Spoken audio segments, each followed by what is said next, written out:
Friday, May 29th. It is Friday, finally. Thank God. It's been an amazing week thus far. And we are closing out with an actor, a musician.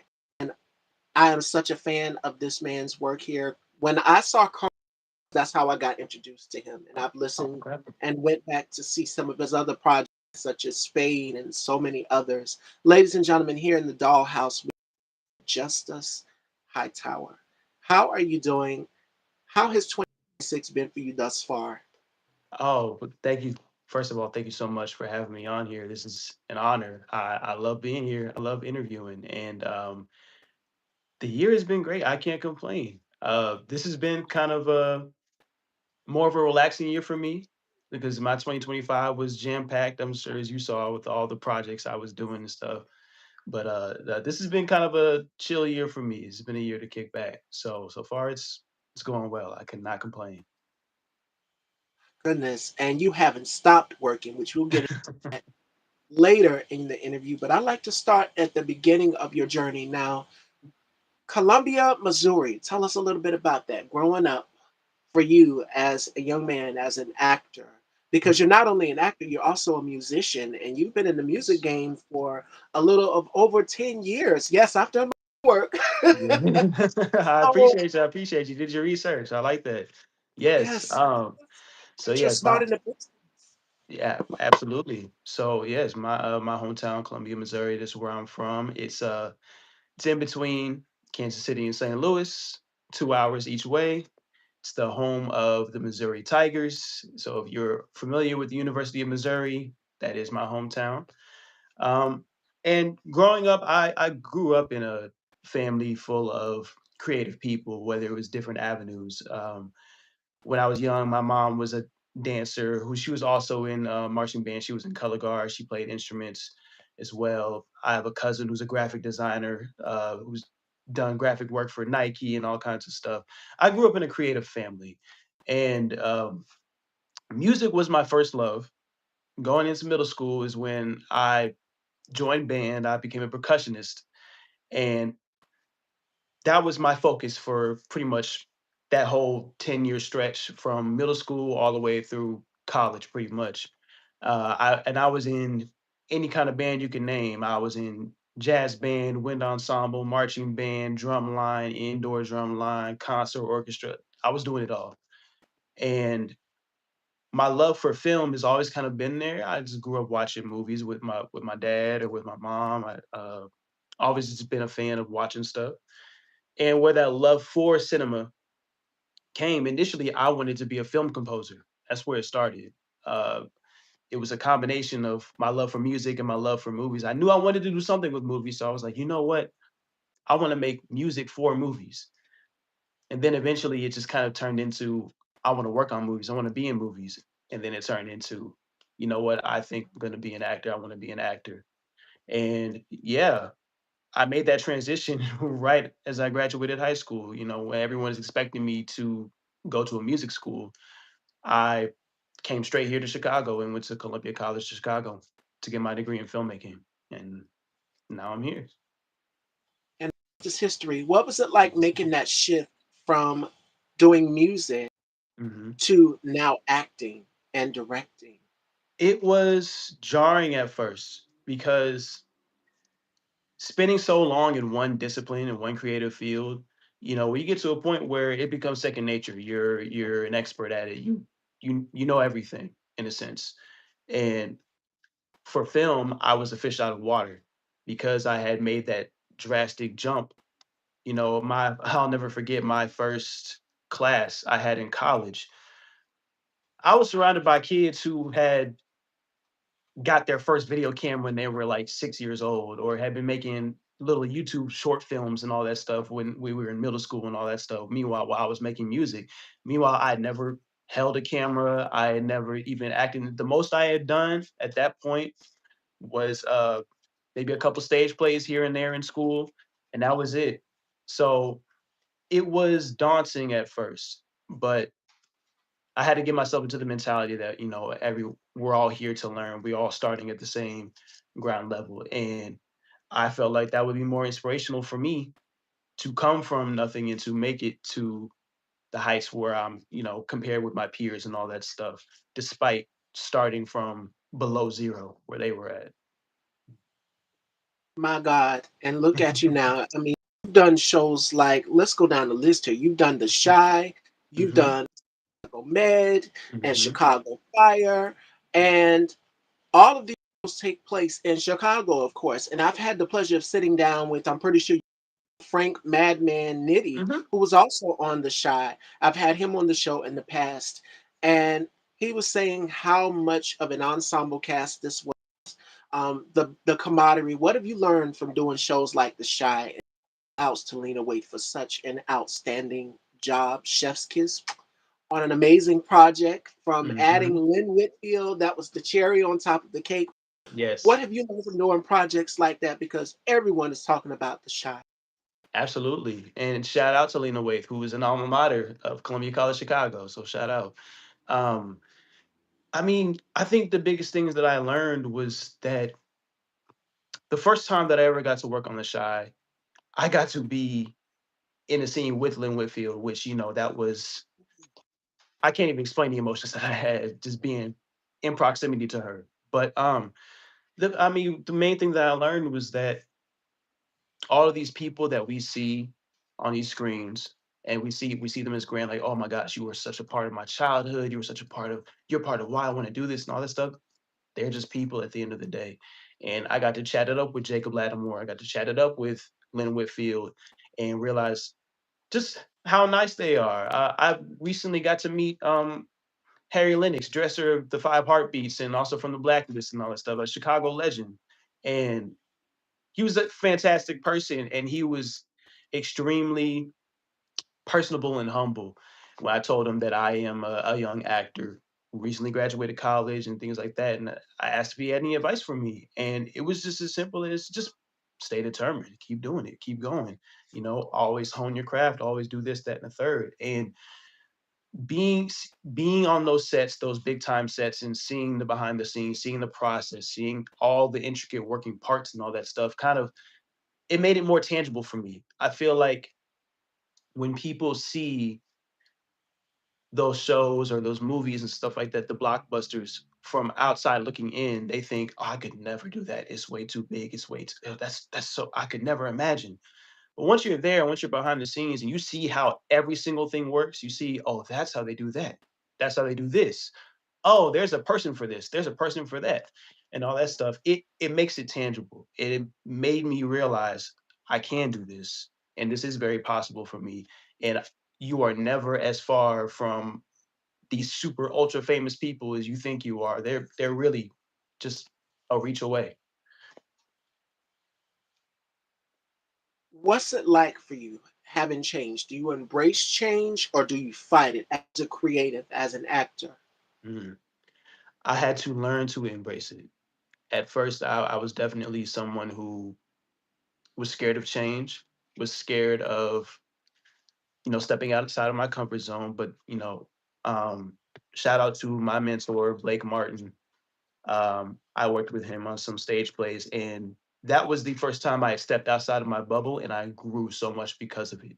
Because I was kind of avoidant to theater a couple years ago. A couple years ago, if you would ask me would I do a stage play, I'd say no, no. I just want to stick to on camera acting. But I had that realization of if I want to grow, if I want to improve, if I want to make it to the heights that I want to, I have to do things that say that I wouldn't do. So I did that, and I'm all the better for it. I've grown tremendously as a performer, as an actor, and just as a creative in general because of that experience. So that is something that now I welcome change, I embrace it, and I say it's necessary. I think it's a necessity. You need change. You need to be able to be malleable and to be adaptable to anything, especially as a creative, because in the creative space, nothing stays the same forever, ever.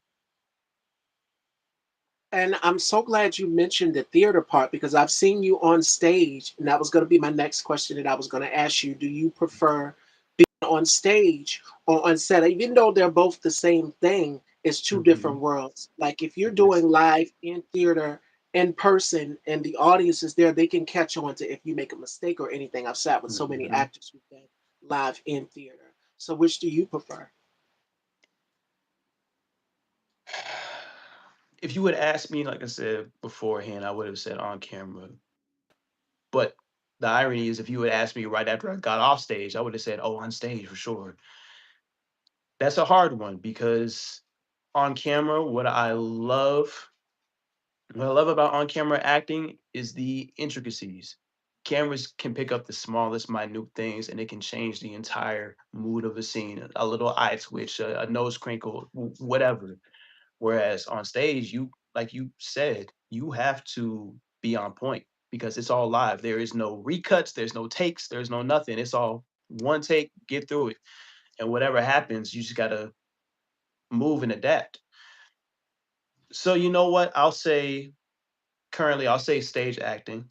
I prefer stage acting just because in my opinion, stage acting leaves way more avenues for growth and for improvement in the craft. I mean, it's where the craft started. So I'll say I prefer stage acting currently. What's your favorite way to get in set before you go on Mhm. stage? Because I know every actor has like something that, because going out in front of a crowd, it can be nerve wracking. But for Mhm. you, what is your ritual before you go on stage? Oh man.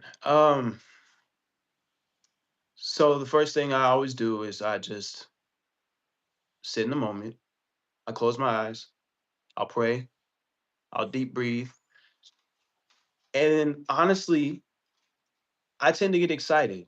I tend to get more excited than nervous. I think because my musical background, I'm used to performing in front of crowds, even speaking in front of crowds. I'm used to it. I did it at a very formative age. So now I'm at the point where when we get there, there's the anticipation, there's the nerves of anticipation for sure. But once it's happening, I just it just comes out. I start flowing, and I just start having fun, and it just gets so exciting. But beforehand, I always make sure to sit in the moment, pray, breathe, and then whatever happens, God's gonna move through me. So I just let it happen. I just let it go. And I love that you said that, be still and be present and sit in the moment. Mhm, And even for me, it's coming from a host standpoint, me hosting this platform before I come on with any of my guests. It's like a ritual for me. I would have a candle, I would mhm, pray, say an affirmation to myself, something that just kind of gives me that pick me up. So it'll be a great interview and everything. And so far, so good. It works every single time. And absolutely. that was going to be another question that I wanted to ask you. What does a great day look like for you as an actor, as an artist? A great day for me as an actor, I would say, is whatever project I'm doing, or if I'm in between projects or whatever, that I feel that I've made some form of improvement or some form of a step forward in my journey. That's a good day for me. So whether that's reading or making a self tape, sending a self tape, submitting an audition, if I'm in a project, whether that's analyzing my script, making a choice, practicing, going over. Anytime that I am sharpening my iron and consistently working on my craft, it's a good day for me. Just because, like I said earlier, acting is not something. It's not something that you can just complete. There's always something to learn. There's always something to improve. There's always something to do. So a good day for me is just whenever I'm in it in any shape or form. Absolutely. How do you practice self care? Because that's something that I'm a adamant believer of, is that everybody should take care of themselves, especially with juggling so many hats. You do Mhm. music, you act, you produce, you wear so many hats. How do you practice self care in your downtime? Self care for me really is just taking time to myself. Um, I can be a very isolationist person, but not in an unhealthy way, in a necessary way, I would say. Whenever I just take time to myself, I will put my headphones in, I'll put my playlist on. I need music. I'm a person. I'm one of those people. I need music. I can't sit in silence for too long unless I'm sleeping. And I'll just relax. I'll just listen to music, or I'll watch something. I'll watch a comfort show, a comfort movie. I'll spend time with my wife, or if we both have free time, then one thing she likes to do, we like to go on walks and all that stuff. I live in South Shore, represent, so we could just walk right down to the beach, or to the cultural center, and just relax. I take time to myself. I kind of shut everything else out. I turn off the notifications, quiet my phone, do not disturb, and just make sure that I am sitting with myself and relaxing. And that was going to be another question that I wanted to ask you: introvert or extrovert? Mm. I feel like introvert by nature, but I have the ability to be extroverted when needed. I'm introverted by nature for sure. I tend to be reserved. I'm just a reserved spirit. That's just kind of how I am. I'm very calm and stuff. But you know, I know how to have fun. I know how to be personable. I know how to talk to people. Absolutely, I love talking to people. I'm an introvert that loves people and loves personal interaction. So yeah, introvert by nature, but can be extroverted. You remind me so much of my colleague Bubs the God when you said that, because he, in a Mhm, way, he is also introverted in a mhm, way, but he gets out. He knows how to, if, and I give you this example, he is we call him the comedian of the group. mhm. Bubs is the type, if we were in a classroom right now, we would all get in trouble. That's the type of person that he is. Like, he has no Yeah, chill. He will make you laugh. yeah. But when when he's not on the air, because he also has his platform as well too. Make sure y'all go and subscribe. He Mhm, is to himself. He's to his family. He's the same exact way. And that's where you both have mm, similarities. That when you're mhm. introverted, extroverted when need be, and then introverted when it's time for you to have that time to yourself and just recuperate. That's where the self-care comes in. That aspect, Absolutely, for sure. absolutely. Oh my goodness. Karma. Let's talk about it. Karma. Because Yes. it was more so like a suspense thriller to me Mhm, when I watched it. And I have it in heavy rotation on my watch list on Tubi. And I saw your character. I'm like, okay, he's the good guy in the film, because it mhm. reminded me a lot of Scream. Like, I'm a Yes, suspense yeah. thriller girl. And I'm like, Mhm. who could have did it? Who could have did it? I can't give the film away. But what was it like being casted in such an amazing project? It was a phenomenal experience. Shout out to my friend, my sister, and just an all around amazing creative, Jasmine Rose. That was her film. That was her script. She directed it, and her production company, Foreign Productions. That was the first film where everybody, all of us in that cast, we had all worked together, and that was part of the goal for of Jazz of what she wanted to do. She wanted to make sure that she got people in her network and her community, her friends, that she trusted in our talent and trusted in our ability to work, and just brought us all together. She made sure everybody had a role in that film, and it was a great time. I had worked previously with Jazz multiple times, but we usually with her as a production assistant or a producer. But this is my first time working with a project that was hers, and one that she had written and produced herself and was directing. And we were already friends, but this is what I was karma is what helped build a working relationship on top of our friendship. It's what made us understand, like, okay, yes, we like working together. We love working together. And also, it was a first for everybody. It was our first time working under her as a director. It was her first time directing all of us, except for some of us, but it was her first time directing all of us. It was her first time making a feature film. So there was a lot of firsts there. And it was a phenomenal experience because all of us understanding how new it was, but being familiar with each other made the process and it made the experience just so much fun. We had such a good time. We all loved the project. We made sure that you know, it was meant to be a fun project. It was meant to be funny.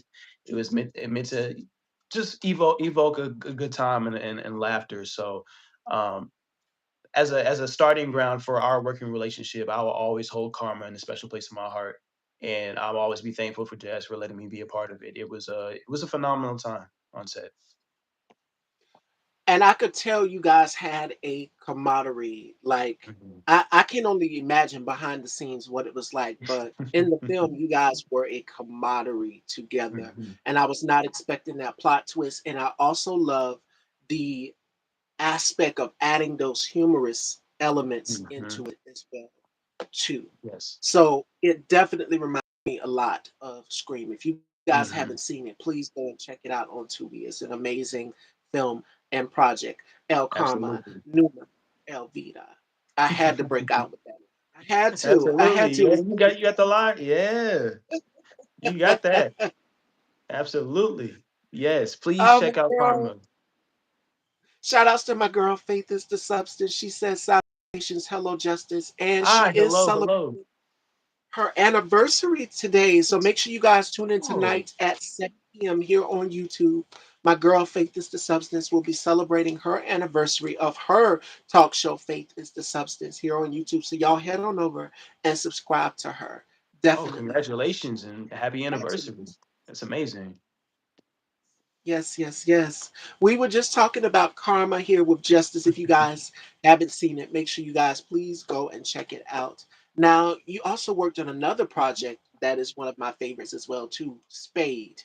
Yes. Now, this one is a little bit different than Karma because you're Yes. playing a boxer. This is a little bit out of your element. So, tell us what was it like having to channel in that mindset of a fighter of a boxer? It was it was exhilarating. Again, shout out to Jazz. It's another script that she wrote specifically for me and my co-star Jabril Ali. Um, we had been begging her that we wanted to do some form of action movie or something to do with boxing. Both of us love boxing. We were into boxing, and we wanted to have some sort of physicality with a role like that. And so she wrote that script for us, and it was a phenomenal script. It was a phenomenal script. I love Karma, but Spade blows Karma out of the water. She knocked it out of the park, and channeling a different energy was something that I was very focused on, because one thing that I love about acting and one thing that I think is very important is variety. I never want two roles to feel the same ever.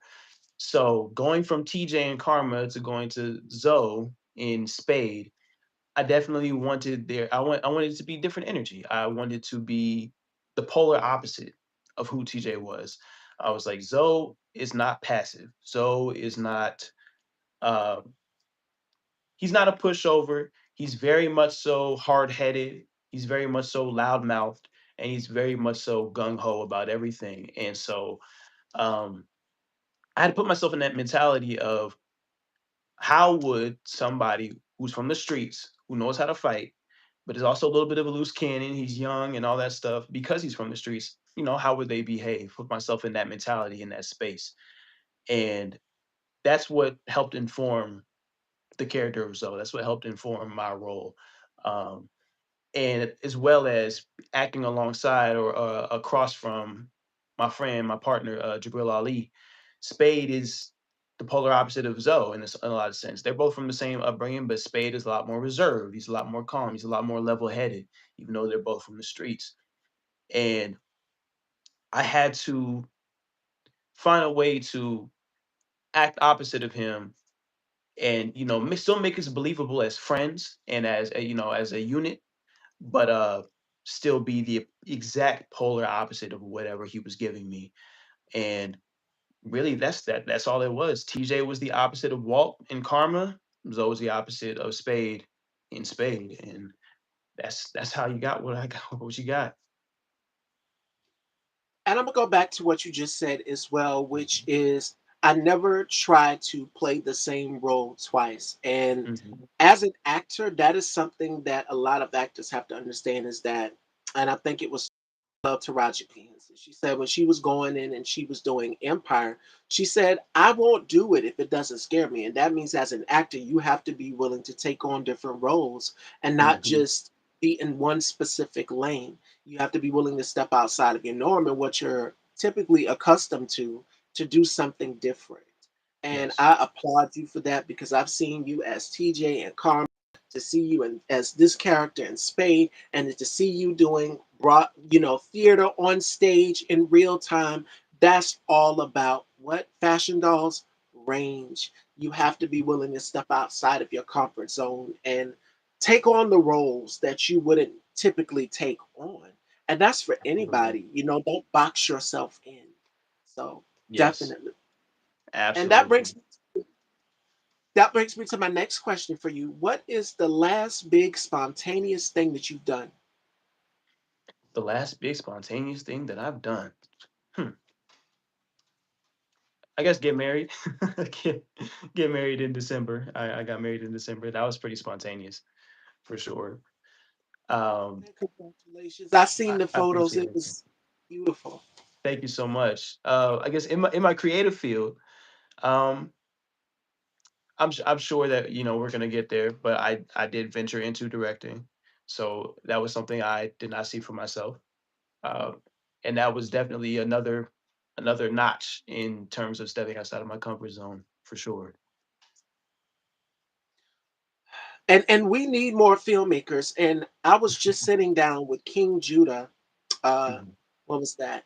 Monday. We sat down Memorial Day, and we mhm, were talking about the importance of Black filmmakers and not just putting all of your eggs in one basket. It's important that you find the balance of doing multiple things because, of course, people are going to know you for the acting.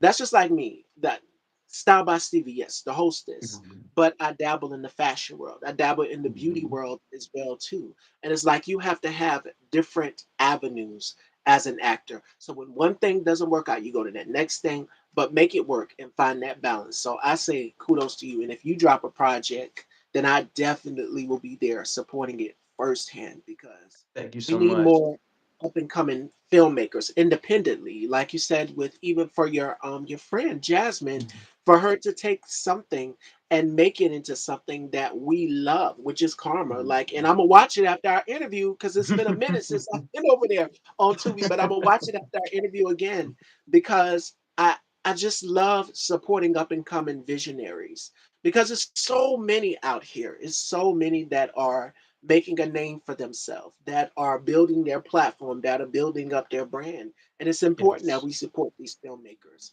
And that was something that King Judah noted in our interview Monday. So y'all make sure y'all go back and check that up. And he has a film coming out that is all female led. So Wow. definitely go and check it out. It's called Grit and Glory, and you guys can go and check out my Instagram for more information. Um, I reposted it, and if you want to donate, right now he's doing the crowdfunding, and I'm pretty sure that's something that if you do a project, I would definitely be reposting and passing the word along as well. I'm pretty sure my girl Faith is the substance has sat down with just about both of us have just about sat down with everybody who is a filmmaker, who is a writer, who is a producer, and they're saying the same thing, which is it's important that we support these up and coming filmmakers. So keep Absolutely. doing what you're doing. Definitely. Thank you so much. Thank you so much. It's very important. I mean, Chicago's indie film scene is just it's Yes. blossoming. It's bursting. It's just full of so much talent, especially the black film scene here in Chicago. It's beautiful. So please invest into it, pour into it, and grow it because this can be the next big film market. This can be the next LA. It can be the next New York easily, easily. Yes, she sat with everybody. I've sat with she sat with Nelson. I've sat with Nelson. Nelson is in Nelson J. Davis, who is a good friend of Style by Mm, Stevie, and so many others. We both had the blessing of sitting down with so many filmmakers and producers as well. Kendra Rainey King, who will be coming on my show mhm, sometime later in the summer of this year, who was on fire. So we need mhm. to be Nina Stacks, who's another who's going to be coming on my show later this year, and I'm going to bring Justice back for season 21. So the cat's out the bag. Yes, I will be back for season 21, which is July 1st, 2027, in the new year.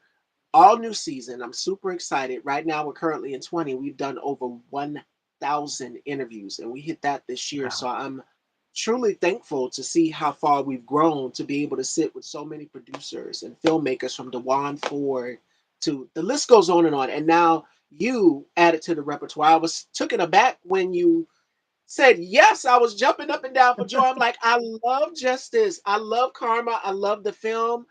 I've got to get Jasmine on the show because that's one of my favorite Absolutely. films.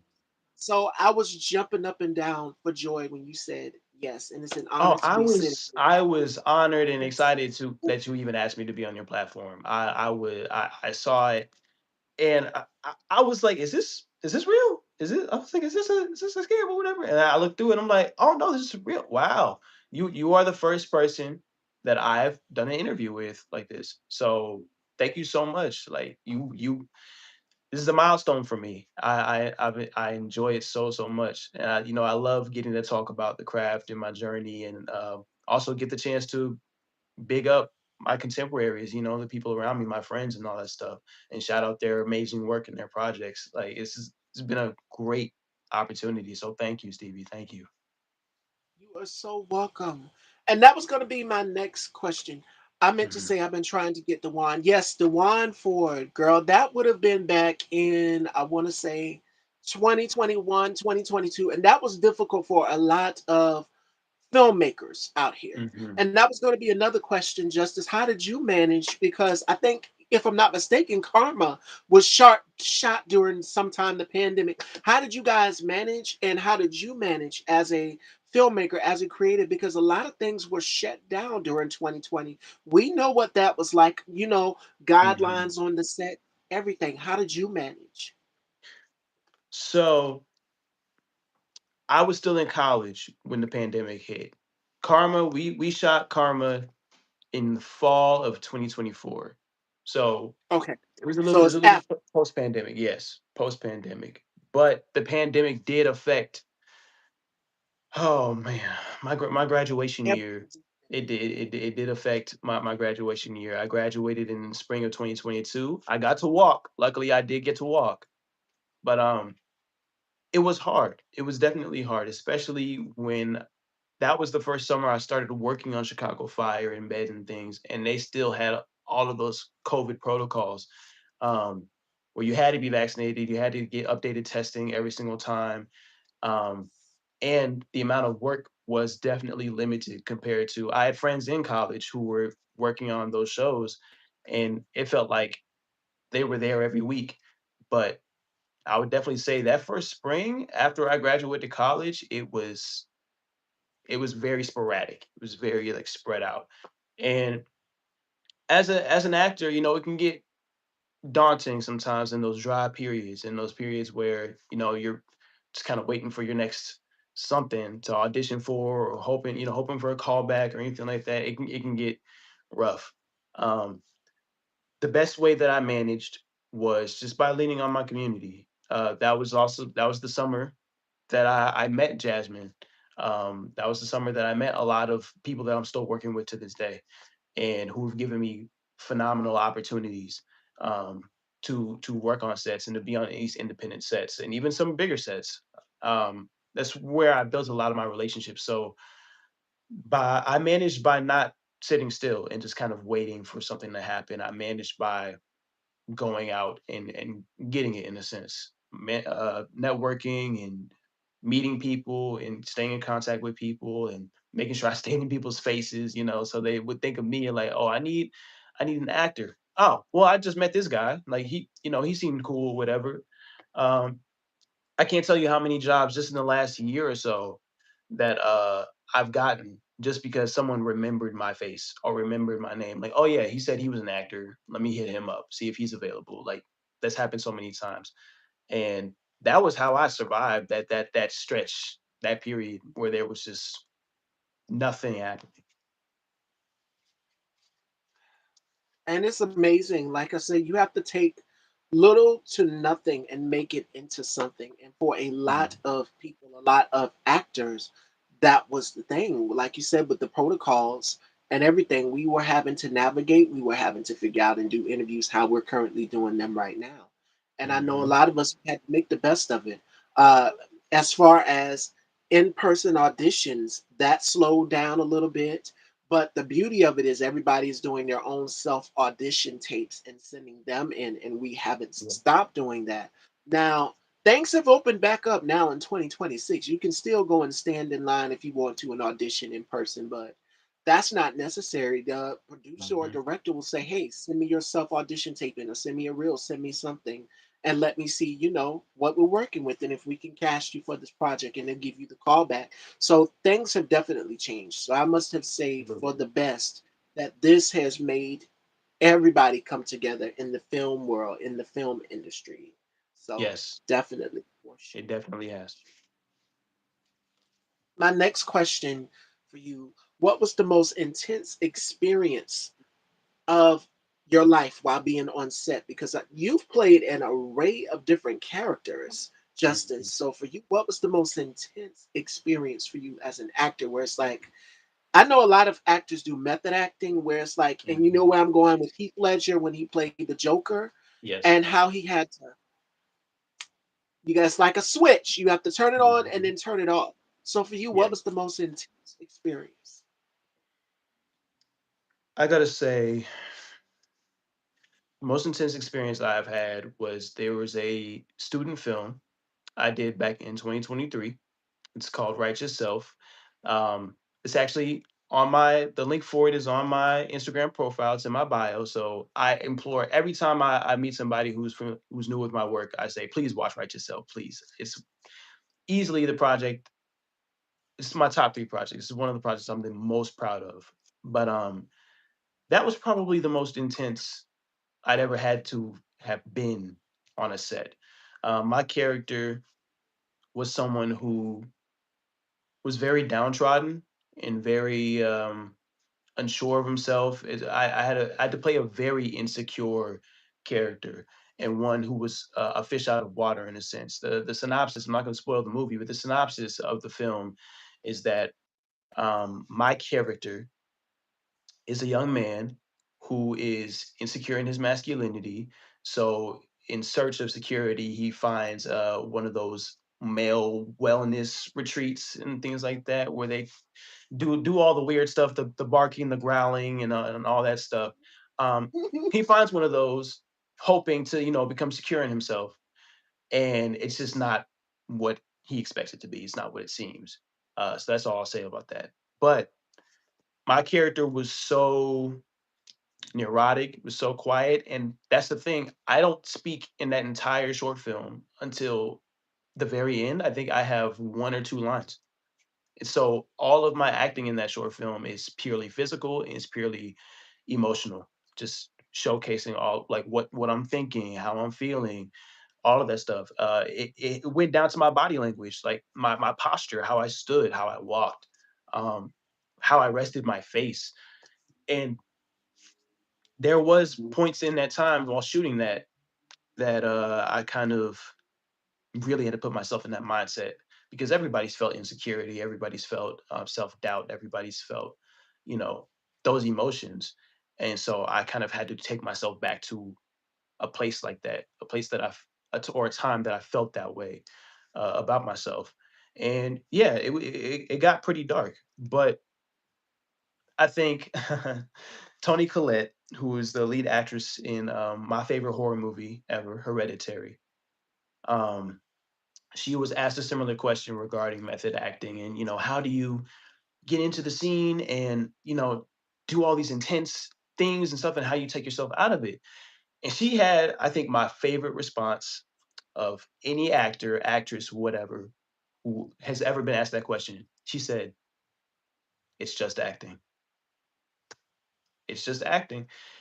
And whenever I would get myself into the role, I would think back to that and be like, okay, yes, I'm present. I'm in the scene. I'm in it. I'm doing all my best. But also, you need to have that discernment because you need to take care of yourself. You need to protect yourself, especially if you're going to go that deep into a role. I mean, that's what happened with Heath Ledger. Unfortunately, Heath Ledger just didn't have the proper protection for himself when he delved that deep into the role that he did. And I think having I think growing that level of discernment and growing that sort of mental fortitude and being able to have that separation, being able to separate like, okay, yes, I'm going to do this and I'm going to move like this and talk like this and act like this, but always keep in the back of my head, this is a character. It's acting. This is my craft. I'm performing, and you need to have that barrier. You need to have that self protection because it can be self harming if you just kind of do just 0 to 100 and just kind of go through like, okay, I'm just gonna do this, I'm gonna do that, I'm gonna do this, do that, and you have no ways of pulling yourself out if need be. Um, so I always think back to Tony Collette. Always, it's just acting. It's just acting. You just keep telling myself that over and over again. And you learn how to separate the two, because a lot of people, Mhm. sometimes the viewers, us the viewers, we will get the actual actor mixed up with the character, and it's just like, no, these are, yes, they're human beings, but Yes. one is made up, it's just a role, and the other is actually me. I'm not the character, so you have to learn to separate the two. So Yes. my my next question for you is, have you ever had a moment of clarity or an epiphany? Mhm. I definitely have. I would say a moment of clarity. It came when I was on stage. Um, it was the second stage play that I've ever done, which was The Circle, directed by Blake Martin. Shout out. But my character was DC, and I was the comic relief of the play. But my character also had a lot of layers. He was the comic relief, but he also, I would say, probably had the if not the first, the second most tragic backstory of the characters in that play. And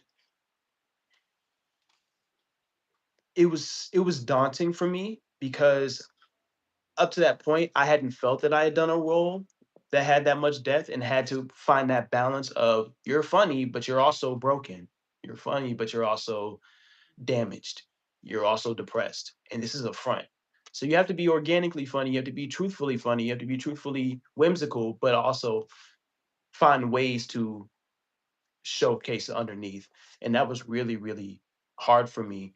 And I just wasn't sure if I had it. I genuinely wasn't until opening night. We do the show, and everything was just firing off on all cylinders. Everybody did a phenomenal job. We all did great. The crowd was engaged. They were laughing, and um, I was proud of my performance. I was happy with it. But I think the clarity that I had was that I do belong here, that I belong in this space and I belong here as a creative, that I am growing and I am improving because, we're always our worst critics. And while I was proud of that performance, I was like, but was it that good? Was it that good? We get off stage, we change our clothes, and we walk out to meet everybody. And every single person was coming up to me, you killed it. You were amazing. You and people who knew me were saying, I saw a completely different person up there. And when I heard that, like hearing that affirmation was what made me say, okay, I am doing the right thing. I am doing something right. I am all the work that I'm putting in, all the work that I am putting, it's showing. It is blossoming. I am blossoming. I am growing. And it was really just that you never know what a little bit of affirmation can do for what you're doing. That was definitely my moment of clarity or an epiphany, like, yes, I belong here. I do have talent. I worked so hard and it is translating. So that was that moment where I was like, okay, this is where I am. This is where I need to be. This is where I belong. I am a creative. I am an actor. I am a thespian. I love this. I had so much fun. It was a euphoric feeling being up on that stage and then getting that confirmation, getting that affirmation after the fact just reinforced what I already knew and what I already felt. My God. And it's a feeling when you're on set, when you're sitting there and you're reading those lines for that character over, and you're Mhm. having to, and I say this to all of my guests that are actors that I've sat down with. I said, you're having to carry that person's cross, that character that you're portraying. You're Mhm. walking in their shoes. You're no longer yourself Mhm. until it's time for that producer to say, okay, cut. Yes, We've got it. So you have to learn to separate the two. To anybody that's looking to become an actor in this business. So, absolutely. what big dream do you have yet to realize yet in your career? Mhm. Does it matter how big? It can be as big as possible. As big as Um, well, I've been saying it for years, and I'll continue to say it until it happens. I will know that I've made it as an actor when I'm working with Ryan Coogler. Ryan Coogler is my favorite working director right now. He is my inspiration. His movie Creed, the first Creed movie, that is the reason oh I yeah, became an actor. That is the reason I became an actor. That movie inspired me to that and Moonlight. Those two movies in tandem inspired me to want to act, to perform. Um, and Ryan Coogler, in my opinion, is just doing everything that I want to see from Black Hollywood. I want to see original stories. I want to see Black faces in Black stories in spaces that we haven't seen before or that we don't typically see. I love the fact that Sinners is one of the best movies that I've seen in however long. I could talk about that movie for hours and hours and hours. But I think what I love the most about it is that at its core, it's just a Southern Gothic Black vampire movie. And I'm someone who, for years, I've been saying, I want to see Black Westerns. I want to see Black horror. I want to see more Black rom coms. Bring Black rom coms back. Um, Shout out Me, You, and Tuscany. Like stuff like that. I want to see more of that. And Ryan Coogler has just been epitomizing it. He's a phenomenal filmmaker. He has some of my favorite movies of all time that I've ever seen. And that was another one of those it's kind of an example of what I mentioned earlier, how you're never really as far from these people as you think you are. Because in college, well, my cinematography professor, I was sitting in class and I was talking to some of my classmates, and I said exactly what I just said to you. I said, I don't know I've made it whenever I'm working in a Ryan Coogler movie. That is my dream director to work with right now. My professor overheard me. He said, oh, yeah, I taught Ryan when I was in California. He was one of my students 10 years ago. see, I'm just like, full yeah. circle. And I'm just like that. I'm like, see, that's God. That's the universe telling me it's like it's gonna happen. One of these days, it's going to happen. Because you were never as far away from these people or for the people who inspire you as you think you are. You really just you never know. You're one connection away. You're one job away. You're one acting role away. You never know. And that is my big dream. I just want to because I know on top of that the reason why it's my big dream aside from him being my favorite director currently and him directing a lot of my favorite movies, it's just I know that him as a director he'll bring something out of me that I didn't know I was capable of. I think that's should be the goal or one of the goals of every actor who's working with a new director or whatever. You want to get something new from working with a new director or working with a certain director or whatever. You want them to bring something out of you. You want them to show you another level, show you something that maybe you didn't think you were capable of beforehand. And I really feel like Ryan Coogler would do that to me 1000%. So yeah. Putting it out there in the universe, I'm all about manifestation. So whatever Mhm. you put out there in the universe will happen. And I'll tell you a story. Before we go on to our game segment and take some questions from the audience, welcome as you're just coming in, Fashion Dolls. It was one actor that I had the pleasure of sitting with, and this was around the time we're just coming out of the midst of the pandemic. And he Mhm. auditioned for a role. He couldn't really, because you know, when you land a role or you're auditioning for a certain, there's a clause, you can't really say too much. But he Mhm. just dropped a clue to me. And he said, Miss Stevie, I'm going to be a part of something. Hopefully, all I can say is it's a part of a legendary hip hop group. Fast Mhm. forward after doing that interview, I see the commercial for the Wu Tang Saga come up, and Mm-hmm. he's in it.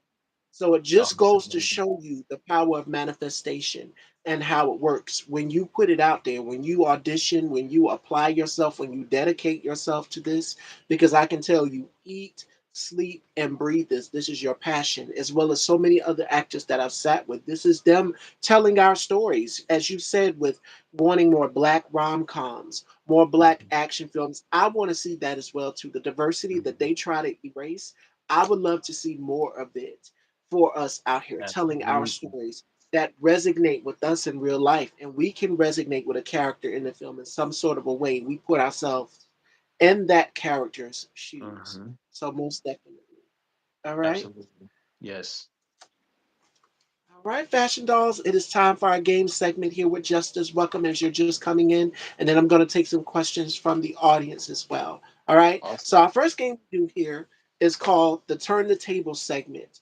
All right, Mm, but and then we've got one called the Rapid Fire. So we're going okay. to start off with the Rapid Fire, but both games, well, in the next one, Justice will get to ask me some questions. So he's going to have the cards and he's going to be hosting and asking me as many questions as he wants, fashion dolls. But the first one we're going to do is called the Rapid Five. And the Rapid Five is where my guests have to tell me what are their five things they can't live without. It can be their favorite food, their favorite, Mm, you said music, it can be whatever they love.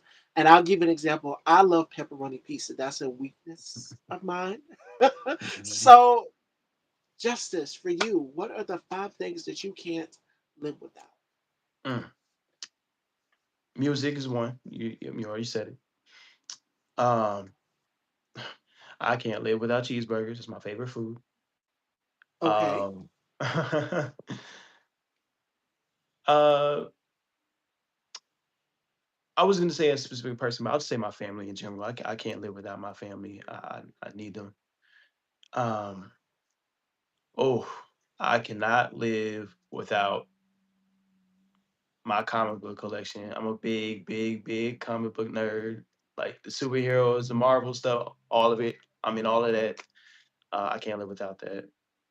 Um, my necklace is my cross necklace. I wear it all the time, everywhere. And one more thing I can't live without. I said my family. I said music. I said cross and Your wife, my you wife. forgot her. Well, I think Ooh, I I was can't going to say stress my that wife, enough. but she's included in family because I was gonna say I was gonna say my wife, and then I also got to say my mom, but then I also got to say my dad, and then I was gonna say my so I was like my family, but yes, my wife is included in my family. Got you. Um, but you know what? I'll separate her. I'll separate she my wife. Absolutely, I cannot live without my wife as my partner in crime, as my best friend, and she is a extreme supportive force in everything that I'm doing. She's there front row at all my screenings and all my performances. She's been there, and uh, I couldn't imagine where I'd be without her. I wouldn't be half as far doing what half of what I'm doing without her. So absolutely, she'll take that fifth spot. And to piggyback off of what you just said about family. Family is important. You know, you've Mm, got your wife, your mom. My mom means everything to me. My grandmother yes. too, and I have such a powerful bond with both of them. And without them, I wouldn't be here. So it's amazing to have your family support your vision, to support your dream. And one of my Yes. affirmations that I say in the morning to myself is that I surround myself with people who uplift me. And you've got your wife, you've Mhm. got your family, you've got your friends, your colleagues who you work with on set. So it's just amazing the feeling. And you guys know how much my mom means to me. Without her, Yes. I wouldn't be here. So that's Absolutely. amazing. It's the same. It's the Fashion same for doll. me with my mom. Let me put my cards to the side. It's no longer Style by Stevie. It is the Justice Tower Show. All right. And I'm the Mhm. fabulous guest. So, what's going to happen is I'm going to pass the microphone on down to Justice, and Justice is going to ask me as many questions as he wants. I have no clue what he's going to ask me. My heart is beating so fast right now. I always get nervous because it's like My guests put me in the hot seat. King Judah had a ball in Monday's episode because I didn't know what he was going to ask me. I was already intimidated by him. He knows this, but Hmm. and I have no clue what Justice is going to ask. So it is time to turn the tables. Take it away. Absolutely. Well, really, I just want to get to know you more. I want to know same things that you asked me. I want to know, okay, who are your inspirations for what you do, for the things that you ventured into? Who inspired you to go to where you are now? First and foremost, I give all thanks to my Almighty Jesus Christ, God. Mm, God is my first inspiration. My family, my grandmother, who is 82 years old, Justice, she's 82 and she's still here kicking it up. She just not too long ago, back in March, celebrated her birthday it's and beautiful. looks like she's my sister, but that's my grandmother. She's got a beautiful Hmm. gray hair and everything. That's my Oh, you mom's know, mom. black don't So crack. my mom, yes, they age. You know, She's black. aging back. Um, Mm-hmm. uh, my friends, my colleagues who also do the same thing. Faith is the substance. Bubs the God, Conscience, King Jives, Deshaun, Harold, uh, my girlfriend Felicia, my friend, my sister who calls me on the phone every day, like, "You okay, sis?" Like, my classmate went to school together, me and her, and she always checks in. So those are the people who matter the most and who inspire me and keep me going. You guys, most of all, you, my guests that come on the show, you all inspire me in some way, shape, form, or fashion. I'll be here listing off all of the people who I love. But as far as hosting a talk show goes, I've named the women who've inspired me and my family. But Mm-hmm. the women who've inspired me, it was, of course, Ricky Lake. I love Ricky Lake. Mm-hmm. Sally Jesse Raphael, Rolanda Watts, no brainer, Oprah Winfrey, Oprah Hmm. herself. I mean, Of they course. all have inspired me just, and I've studied them to a T. So the way that they host their talk shows, I said, I got to come up with something different. It has to be different. So those are the women who inspire. Oh, wait, one more. Rolanda Watts There's no and watch. Tamron Hall. I can't forget these two women. Yes. Absolutely amazing. Okay, that's good to know. And what was, I would say, the turning point in your life where you knew, is this was this something you always knew you were going to do, or what was the turning point where you knew, okay, this is the venture that I'm making, and this is where I belong. This is what I need to do. I always knew at 8 years old I wanted to do something in the field of hosting a talk show, Hmm. believe it or not. And I remember walking around through the house with my grandmother's. You guys remember the old fashioned pill crushers that you mashed the medicine with? That was my microphone. And I would walk around like I was hosting a talk show. I would go and get a piece of paper and write my name on the cards. All of these little things I can remember. And even in fifth grade, we had an assignment where we had to pretend like we were literal news reporters. And then fast Hmm. forward in high school, we had to do an assignment of public speaking where we stood up in front of the class, reciting the words to Shakespeare's Hmm. you know that, Justice. And it Hmm. was nerve wracking because I'm like, why are we nervous? I see my colleagues every day, my friends every day. Why am I nervous? And I scored a 90 on it. I can remember it. And that sort of broke me out of my shell into speaking and standing up in front of people because I was nervous. I wasn't always this outspoken. So I must say that that prepped me for what you see now, which is speaking and having a voice. So yeah, that was the That's turning point amazing. right there at 8. That's what So so it's been in you. It's been in you. That's amazing. That's beautiful. Okay,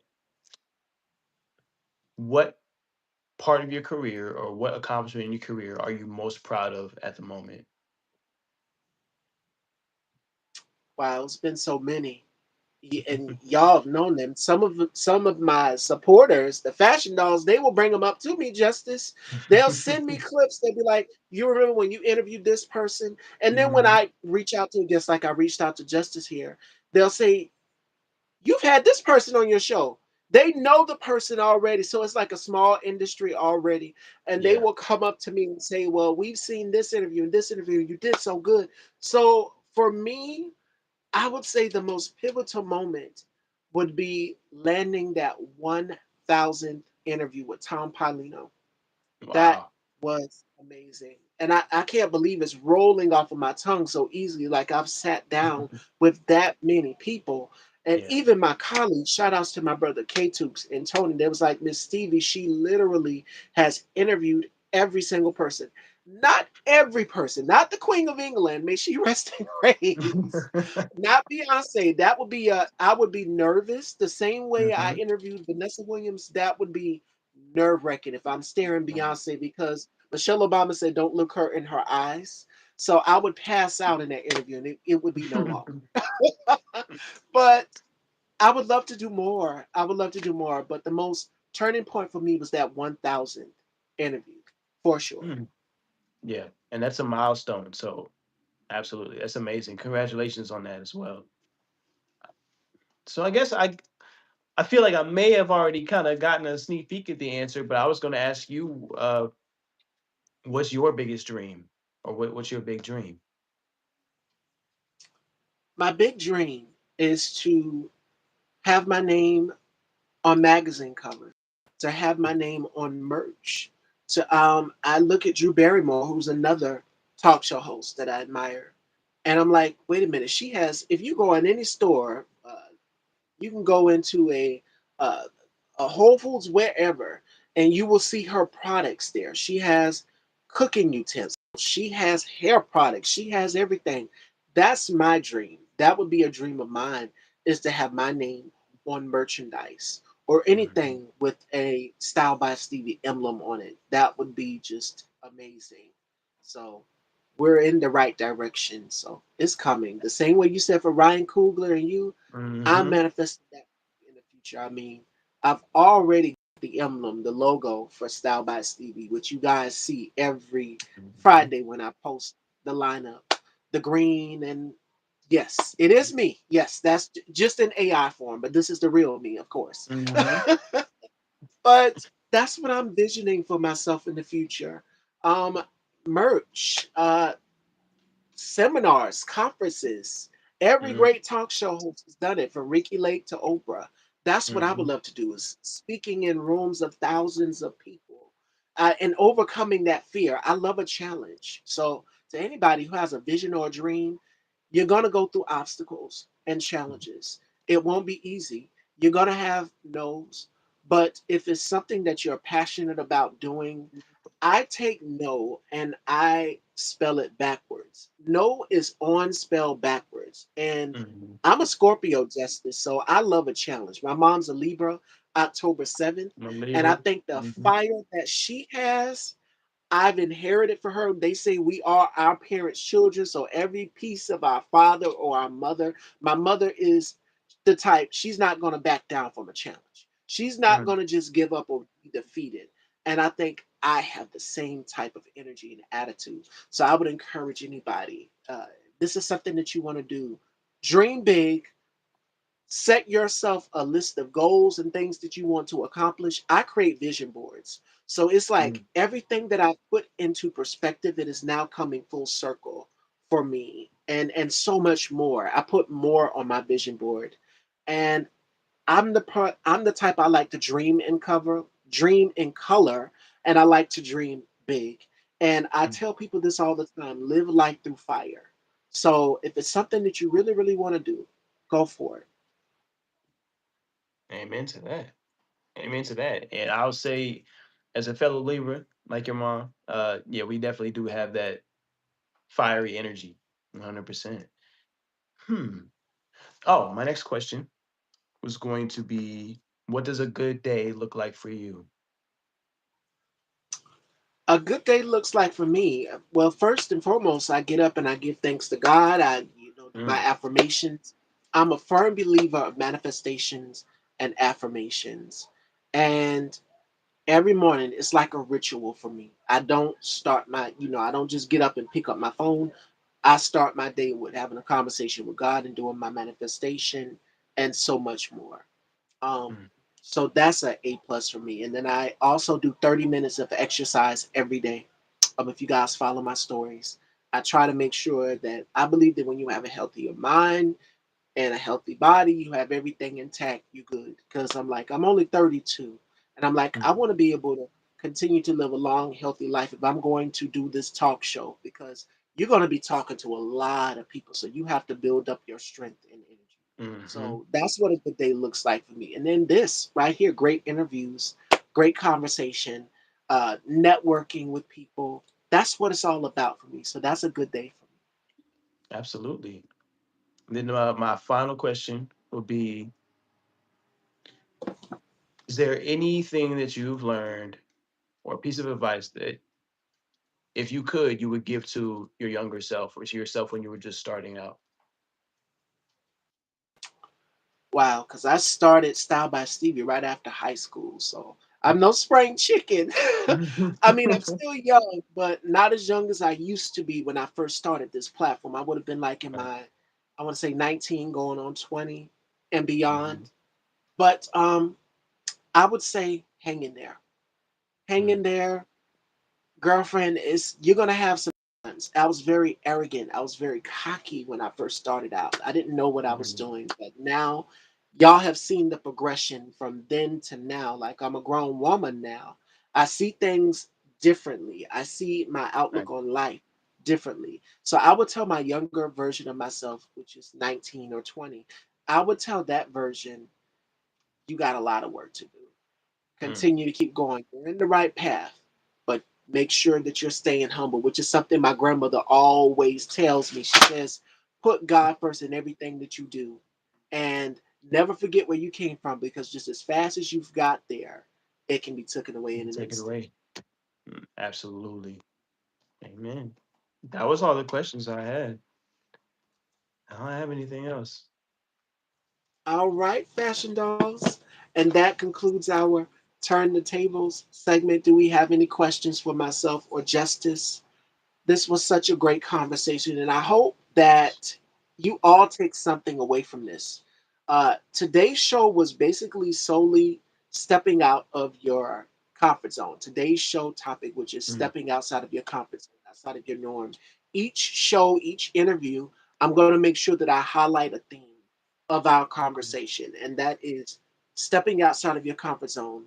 Um, Doing what you wouldn't typically normally do.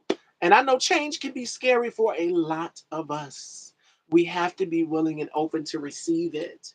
So Yes. definitely make sure that you are more than likely pouring into yourself as well as others. And that's what I would say to anybody. Make sure because you can't pour from an empty glass. You can't. Mm.